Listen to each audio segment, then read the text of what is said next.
Slate it, Mac. Mac? Yeah.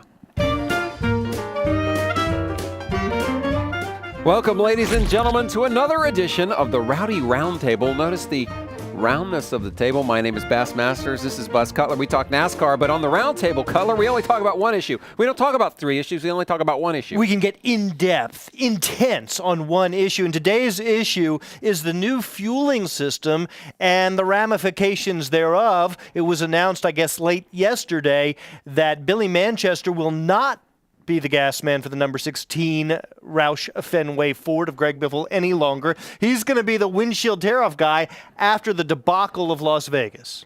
Well, Cutler, I mean, are you willing to sit here and admit that what you said the other week, that it was some kind of scheme that they had to change, and that's what the problem was wrong, because they just fired this dude because he didn't do his job properly. Yeah, but the reason he didn't do his job properly it's hard. is because they've had to rejigger the whole pit stop orchestration deal. Right. It is scheme related. Well, they didn't have to change the scheme. It wasn't that their scheme was screwed up. It was that he didn't do his part in the new scheme. Well, they're still figuring it out. Jack Roush said, look, there's a long learning curve.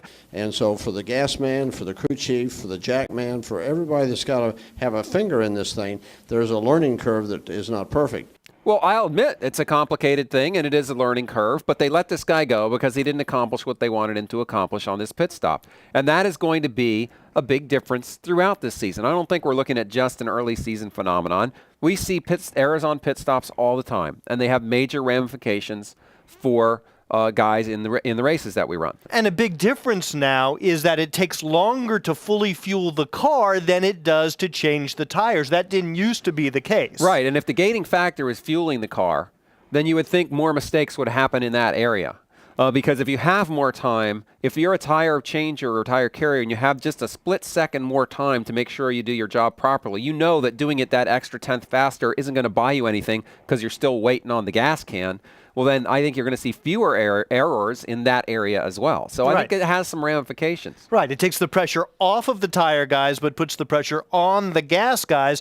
And this is going to keep going. I think at least until halfway into the season and maybe even beyond, we're still going to see some baubles here on pit road because of this new fueling system. These guys are still figuring out their schemes. They're still figuring out the connection between the car and the gas can. And the drivers are still figuring out their timing and what am I waiting for? What's my cue? Jimmy Johnson is got a new cue. His cue comes from Chad Canals now instead of the jack being dropped. Here's Jimmy Johnson.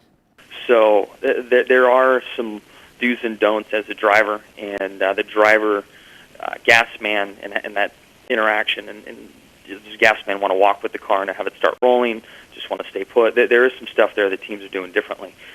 All right, that's our take on the new gas can. A tricky little problem for some guys. Tricky little number. And we'll see you next time right here on the Rowdy Roundtable. Rowdy.com.